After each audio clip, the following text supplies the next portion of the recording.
Welcome to the Viva Vegan podcast with me, Faye. And me, Lex. Today's guest is Keegan Kuhn, an award-winning filmmaker and co-director of the hard-hitting documentaries Cowspiracy, The Sustainability Secret, What the Health, Running for Good, and They're Trying to Kill Us. He owns and operates First Spark Media, a digital film production company creating media that encourages critical thought and inspires social justice. Raised with just two rules, never to hurt anybody and always question authority, themes of compassion, sustainability and fairness naturally feed into his documentary making. In this episode, we find out how it all began, what challenges he's faced in producing feature-length films that go against the grain, and what he hopes to achieve with his work. Hi Keegan, thanks for joining me. I know you just got back from 2 weeks on location, so appreciate you coming straight on to chat. How are you doing? I'm doing really good. Thanks so much for having me. Yeah, you're very welcome. Now to start with, I want to go all the way back to the beginning. You were raised a vegetarian, so I'm assuming that means you've never eaten meat in your life. How were you introduced to veganism and what were your early days as a vegan like? Yeah, that's right. I was raised vegetarian. My mom was an ethical vegetarian. She became vegetarian when she was 16. She said she was eating a chicken sandwich and realized that it was an actual chicken, that she was eating an animal, and the whole thought grossed her out, and she considered herself a compassionate person. And so she raised me and my 5 other siblings, all ethical vegetarians. And we were raised with these two rules, which was don't hurt anybody and question authority. And so when I was about 11 years old, I was turned on to hardcore punk rock. And there was a band called Earth Crisis, and Earth Crisis, on the back of one of their records, said "Go Vegan." I was like, what's that about? And this band was focused on, or still is focused on, animal liberation, earth liberation, human liberation issues. And they talked about the violence that's inflicted against dairy cows and egg-laying chickens, and the environment all around animal agriculture. And I realized, well, that didn't really fit in with this do no harm ethic. And so I decided I was going to go vegan. But as an 11-year-old, I was kind of a challenge, even in a vegetarian family. So it took me about 6 months of flip-flopping, trying to go vegan. But finally, when I was 12, I decided that was it. And I've been vegan ever since. Yeah, that's amazing. What was it like then when you were a 12-year-old trying to be vegan? So it's 25 years ago. And veganism has changed so much in 25 years. When I was just telling a friend of mine about this, that when I went vegan, there was, in the U.S., there was only one rice milk available. Soy milk wasn't really a thing. You could go to some Asian markets and get soy milk. But it was also just realizing, I was so naive that I didn't think I could eat peanut butter anymore because it had the word butter in it. It's just not understanding really what animal products were and how they were in so many different products in hidden ways, and then how many things have the name milk or butter or cream added to them that are 100% plant-based. So definitely fumbled through it as a young kid, but the passion was there, and that's really what kept me to it, is that I hear people talk about struggles, how hard it is to go vegan. And I'm like, I went vegan at 12 years old, and I stuck with it. And what was really simple is that I just always thought about the victims. And it's like, no matter how bad I wanted pizza with my friends as a teenager, I think about a mother dairy cow and her baby being stolen. I think, well, it's not worth the taste of pizza. Yeah, absolutely. I agree. Now, before you shifted into full-time filmmaking, you worked for close to a decade as an organic garden and farm developer. As I understand it, this entails creating these closed-loop biointensive food production mechanisms. But can you explain exactly what that means? Yeah.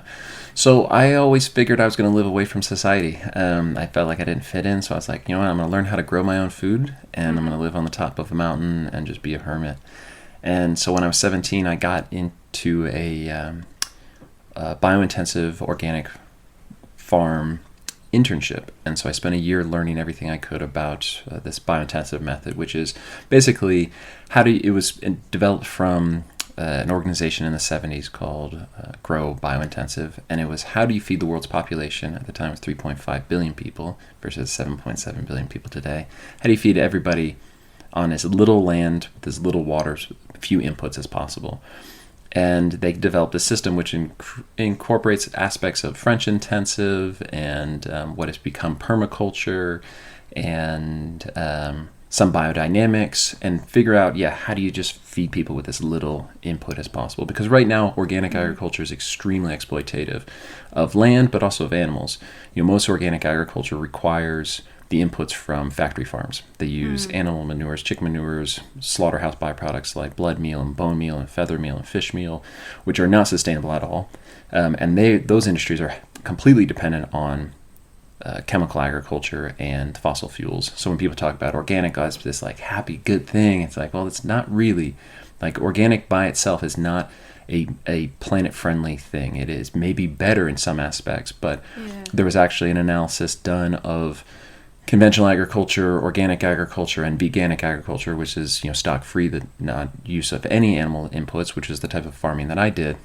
And it showed that veganic obviously was the best, but if you wanted to look at carbon footprint, veganic with a small amount of chemical fertilizers added in actually had the lowest carbon footprint. Organic agriculture had one of the higher carbon footprints because of the inputs of animal agriculture. What I did is I would design small-scale food production gardens and implement those at different places. So for intentional communities, for resorts, managing other people's farms, and really trying to show people how you could grow everything that you need without using animals at all. And so the method really is you can grow all the foods you need in a 4 to 6 month growing season on about 4,000 square feet. And that is about all the land we have available today per person on the planet is about 4,000 square feet. If we want to have wild lands and have places that are available just for the wild ones, then we really have to shrink our agricultural footprint and grow the food that we can in the spaces that are available. Yeah. And so I guess this background knowledge that you have there is really filtered through in your work. And another job that I'm particularly keen to hear more about is your time as an undercover investigator. What kind of facilities did you investigate, and how have those experiences, plus that of your time as the farm developer, influenced your work in creating documentaries?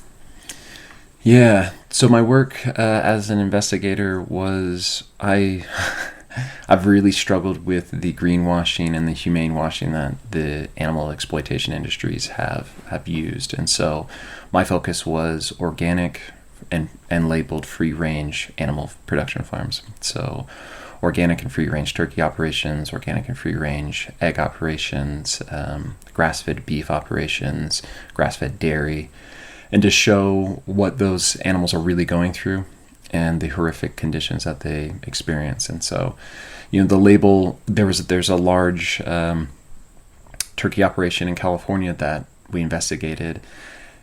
They would have sheds, this one of their properties had about 45 sheds, and half of them were labeled organic, and they're right next to the conventional ones. They literally would just have organic on the door and a foot bath to wash your feet so that you weren't, spreading disease from one to the other. And the interesting part of that is, so it's the consumer thinks, oh, this is great. And it's like they're the same exact sheds where you've got, 10 to 15,000 animals in one shed, just horrific conditions, no space. They were considered free range because they would have a small outdoor area that theoretically some of the animals could make it outside. But the disease rates were so much higher in the organic sheds because they were living in the same horrific conditions, but they weren't given antibiotics, they weren't given any sort of therapeutic drugs, because that would have disqualified them from the organic standard. And so you could see it. I mean, you would literally walk into one shed and the conventionally raised animals weren't dying in the same rates. They weren't rotting corpses in the same way. And so it was really wanting to expose that and show people that this idea of organic and humane and free range is a complete marketing myth and does not reflect anything of what the animals are actually enduring. Absolutely. And it's no different here. We've got millions of pounds being fueled into these marketing scams, and we're being fooled by it. But of course, you then went on to create Cowspiracy, the 2014 documentary that you co-directed with Kip Anderson. It explores the impact of animal farming on the environment and investigates the policies of several organisations in relation to this burning issue. How did the idea for this come about, and is Kip somebody that you'd worked with previously? Yeah, Kip came up with the idea for the film, and he'd been trying to make this film for years. I had just finished my first feature documentary called Turlock, which is about the largest animal rescue in California history, second largest in the U.S. history, of a battery egg farm that abandoned 50,000 egg-laying hens in their battery cages and just left them to die. And it was about our efforts to save these animals. I was looking for projects and stumbled across this really kind of cryptic post that Kip had posted online looking for someone to help him make this film. And we started working on it, and the motivation for him was the extreme frustration that you have these major environmental organizations like Greenpeace and NRDC and Sierra Club who talk about protecting the environment, and yet they ignore to address the single most destructive industry on the planet, which is animal agriculture. Fossil fuel, may be producing more greenhouse gases than animal agriculture, which is arguable. Some people would say that animal agriculture is responsible for a larger carbon footprint. But water consumption, water pollution, topsoil erosion, deforestation, species extinction, ocean dead zones, literally everything in the environmental world, animal agriculture is at the forefront, and yet these organizations fail to address it at all or put it in its proper place. And so it really stemmed from his frustration of why? Why aren't you talking about this? So we teamed up, and within 10 months of meeting, we finished Cowspiracy. We just hammered that film out as quickly as we could, partially because of the desperation and motivation of we have to get this information out. Yeah. And throughout the film, we show just how destructive animal agriculture is on so many different ecosystems. But we also, we intentionally didn't really focus on factory farming in the film. The film, we talk about, factory farming's here, but we kind of felt like, and this is kind of in line with all of the work I've done, is people know that factory farming is bad. They're like, they've seen an image, they've heard about it, they're like, yeah, that's not okay. It's everything else where they go, oh, they think it's okay. And so we really focused on grass-fed and organic and free range, and we only went to the best animal farms to show that there's nothing environmentally friendly, and there's clearly nothing friendly for the animals about it. Yeah. Had Kip had any previous experience in doing that kind of work then, or was it just a real shock to him and that was quite a natural thing that came out in the film? Yeah, he didn't really have experience in that. Kip had done some short little films and some wedding photography and things like that, but no, it was real. There's genuine eye-opening moments in the film of Kip's shock and dismay. For example, when we went to one of the premier organic dairy farms in California, which California is the largest dairy producer in the United States.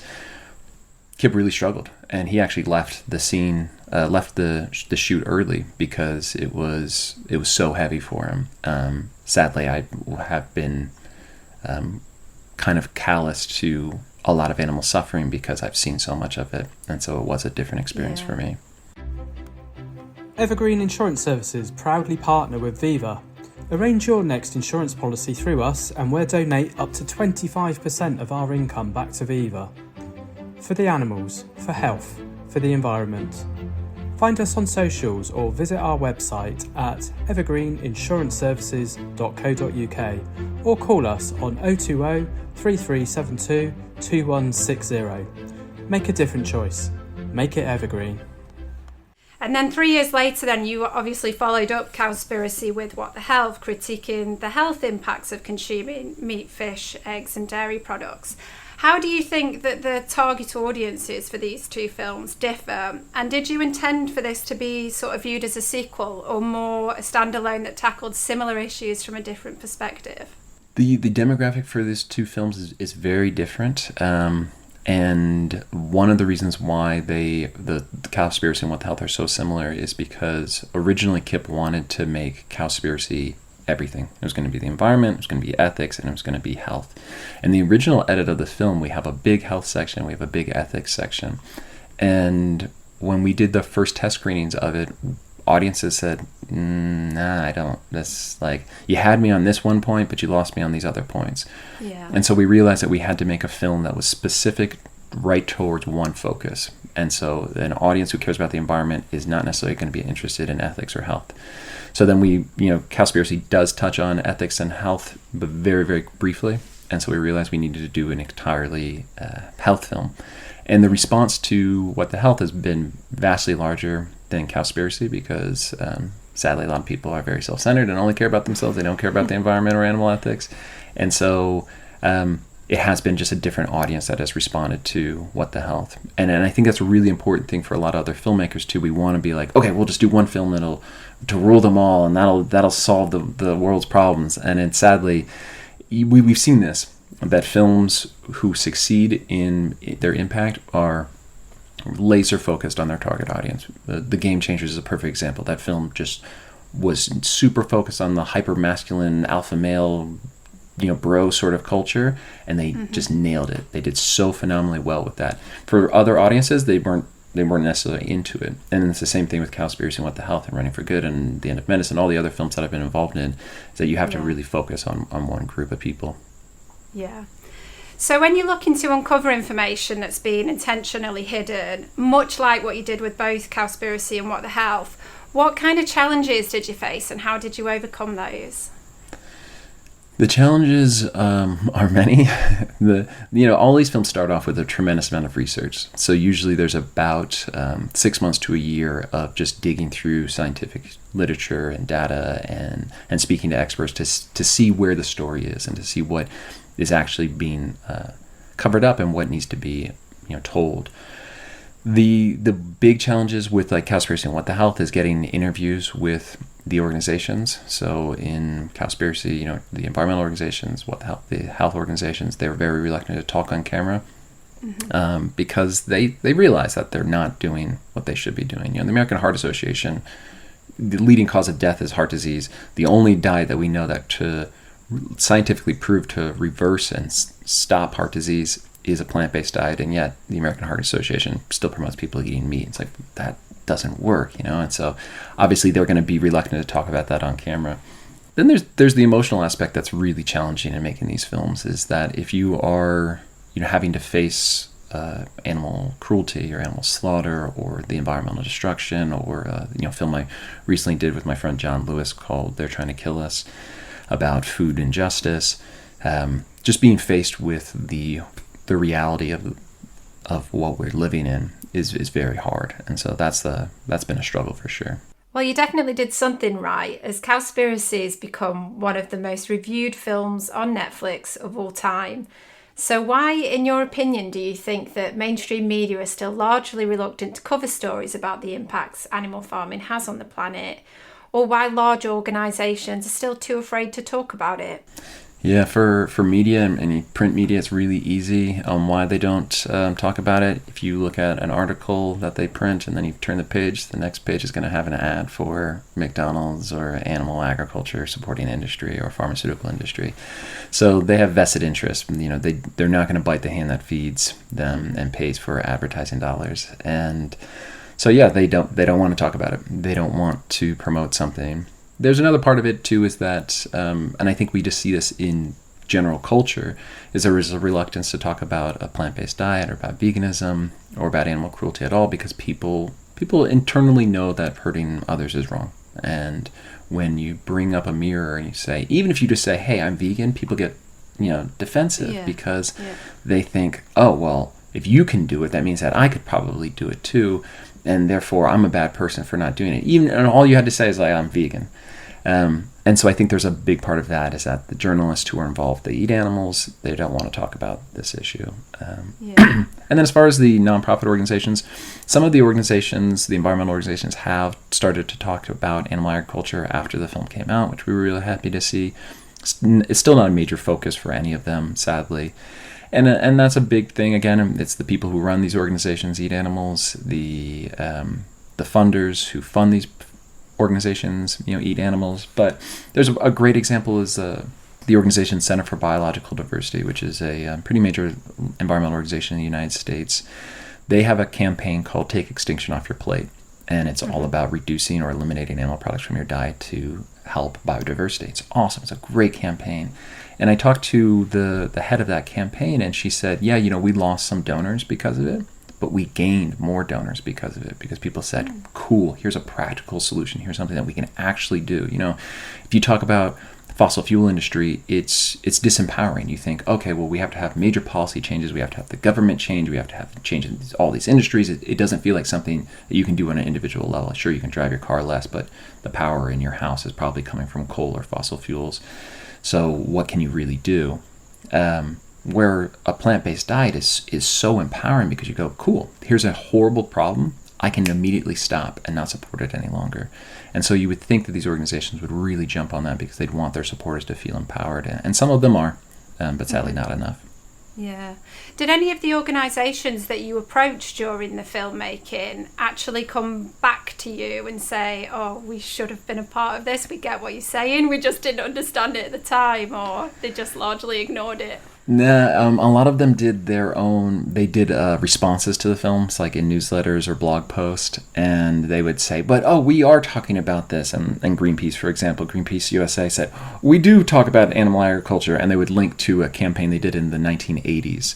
And it's like, yeah, cool, you did it in the 80s. Or Rainforest Action Network, which is an organization that was founded on, their first campaign was a campaign against Burger King to stop Amazon destruction for hamburgers. And they said, we do talk about this issue. And then they launched this tiny little campaign after the film came out. So it was a lot of hand waving and nothing really getting done, because they're concerned about their bottom line, like sadly everyone. Yeah. When you started the creation process, did you, for Cowspiracy specifically, did you have any expectation about how successful it would be, or how the audiences were going to react to such shocking truths?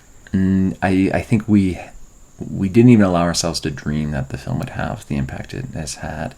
A big part of making these films is getting them distributed, and that's like the big challenge. You can make an incredible film, but unless you can get it out into the world in a legitimate, tangible way, they just disappear.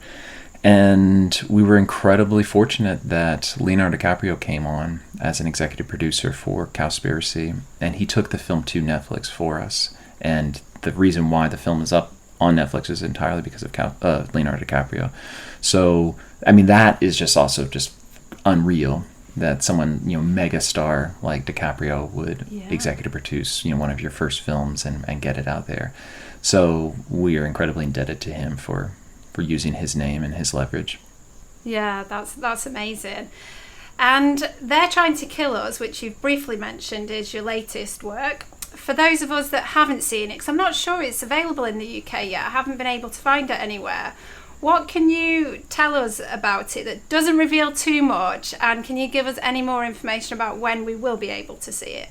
Yeah, so the film is currently not available. We did a quick little kind of preview release of the film as basically like a limited review test to work on the film and make it even stronger. And the film follows my co-director John Lewis, who's known online as the Badass Vegan, and John's a really good friend of mine. And it's about food injustice. So John grew up in Ferguson, Missouri, which is famous in the U.S. for, sadly, the killing of Michael Brown, and who was a young black man, unarmed black man, killed by police there. And that's the community that John grew up in. And in the U.S., media is heavily focused on violence in black and brown communities, whether that is a police violence or inner city violence. And yet they ignore the fact that the vast majority of people in those communities are dying from health-related diseases. Vastly more people are dying from diabetes, heart disease, and cancer than are from gun violence. And yet the media ignores it. And so the film follows John on this journey around the country investigating why is that. And then why is it that Americans of color suffer from such higher disproportionate rates of chronic disease? 2 times more likely to die from diabetes, 2 times more likely to die from heart disease. It just goes on and on and on. In pretty much every health-related issue, African Americans and people of color suffer from higher rates of chronic disease. And so it's an investigative film, very similar to Cowspiracy, very similar to What the Health. It's very much a follow-up to What the Health, but on a social justice angle. And it's an incredibly powerful, impactful film, and it's told through the lens of hip-hop.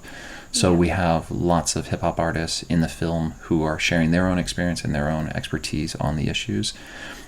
Because, as is said in the film, hip-hop is the CNN of the hood. It is how a lot of people get their information, and so it would make sense to have the journalist of the community speak about it on camera. And really proud of that film. We are still working on distribution. As I mentioned, distribution is the biggest struggle with making these films and getting them out in an effective way, and we hope, fingers crossed, that it'll be out in the world in a big way soon.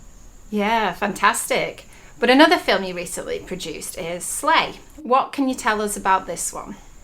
Yeah, Slay is a really powerful film. It's available right now anywhere in the world on Waterbear. Waterbear is a free, it's like Netflix for nature is how I call it, a free platform.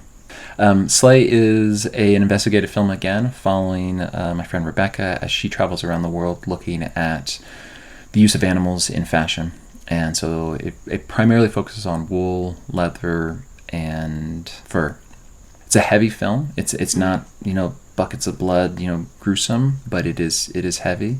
And then I think Rebecca did this phenomenal job of showing, when we talk about animal alternatives in fashion, people would say, well, plastic, all of these vegan leathers are made out of plastic and they're bad for the environment. And she really shows what is the true impact of vegan alternatives.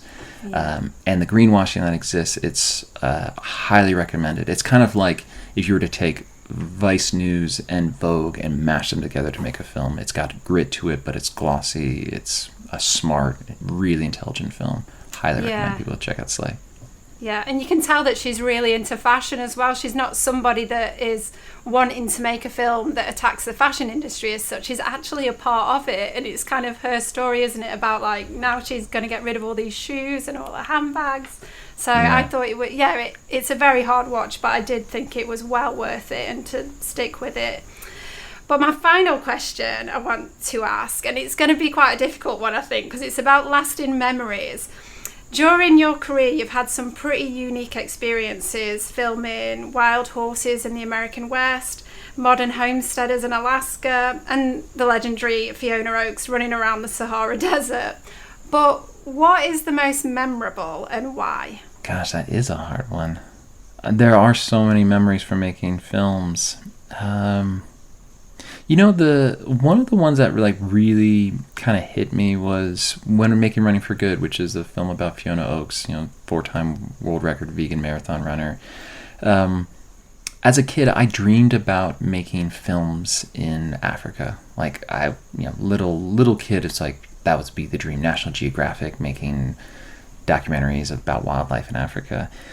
And it was early in the morning. I was in the Sahara waiting for Fiona to come running over this mountain during this race, Marathon des Sables. And I'm out there totally by myself.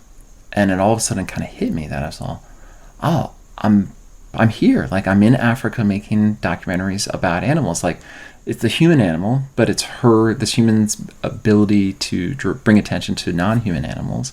And that was like a really kind of emotional moment for me, realizing that like I had realized a dream that I didn't even realize that I was like working towards. That's a very memorable and an important one for me, because it's also too, it's like I dropped out of school when I was after 6th grade. Like, I'm super dyslexic. I have ADHD. I just like do not fit in like the normal molds. And so to be as successful as I've been, and success to me is like the metric of the impact that these films have had, to be able to do the things that I get to do, to go to exotic places, to get to experience all these amazing things where, by and large, society would have said I was going to be a complete failure, has been very rewarding. And that's again, being out in the Sahara was an amazing memory. Yeah, and what a really inspiring point to end on then. Thank you so much for joining us, and all the best for the upcoming projects, and we'll look out for the Trying to Kill Us. Hopefully we'll get to see that very soon. Sweet. Thanks so much, Lex. I really enjoyed that, and I just thought, what a brilliant philosophy of don't hurt anybody and question authority. Absolutely. I mean, they really are two rules you can live your life by, isn't it? I mean, the fact he was raised vegetarian and then, like us, discovered veganism through punk rock, through Earth Crisis, one of the greatest bands on the planet, has to be said. It was such a nice opportunity to just get to chat to a fellow punk. Yeah. That's self-made. He's somebody that started his documentary career by creating skate videos and short films for non-profits. So I just think that's really cool when you've got just a punk kid with these two brilliant philosophies in life who has been incredibly successful. It's true, and I knew you'd get on with him. Yeah. Of course you did. And the straight edge hardcore, punk. I mean, punk music, if you don't know, has always played a kind of part in advocacy. Especially, you look in veganism as well, and it goes actually back to like the 80s with bands like Youth of Today, Pain Runs Deep. There's so many bands, and like bigger bands like Propaganda as well. God, I'm showing my age. But what I'm really happy about in the interview as well, which I thought you did very well, was just ask him to explain what biointensive organic farming actually is. Oh yeah, I've got no idea. Because when he said that at first, I was like, wait, let me write that down. Wait, what? You're a farm developer, biointensive food production mechanism? Yes, that was it. And I loved clue. it. In layman's terms for me, it was basically feed people with as little as possible versus all of the growth methods that, we currently have. So I loved that, and I really liked the fact that he was able to kind of explain these. He's a very smart man. Yeah. It's very, very clear that he's a smart man, but he's really good at just kind of putting them into layman's terms and explaining them. I think he's probably had to do it a lot. Yeah, press junkets alone for his documentaries, I mean. Yeah, I mean, obviously, a lot of people will have seen Cowspiracy. This is one of the documentaries that gets cited time and time again with turning so many people vegan. And, there's so many facts in it. I'll watch it, I'll be like, oh, yeah. And then I've forgotten it all. Yeah, it's true. But he's somebody that just doesn't seem to forget any of the facts that were in Cowspiracy. What the hell? He's just like this walking, like, he must have a photographic memory or something, just because he was able still, while we were talking, it didn't all make it into the finished interview, but he is able to just reel off these statistics about, 75% of the world's agricultural land is used for farmed animals, but provides just 18% of our calories. That one we do know, in fairness. That one we do know. But he does have this encyclopedic kind of brain, doesn't he? And just the way he talks and jumps from one thing to another. But he does it in a really kind of relaxed way. Yeah, he's got a very calming voice, doesn't he? Yeah, very good. But I loved as well that he was starting to talk about something which I think is getting worse, which is, animal agriculture and then the pharmaceutical companies as well. And that kind of advertising link. It's very interesting. I'd love to hear him just talk. You could literally just segment that down into 3 or 4 different topics and listening to him talk for a good hour on each of them. Yeah, exactly. And, getting things like Cowspiracy and What the Health to get the attention that they got is just massive. I mean, you know how difficult it was for us to even get Hogwood on Netflix. It's been a 2-year process. Yeah, to do that. It was so difficult.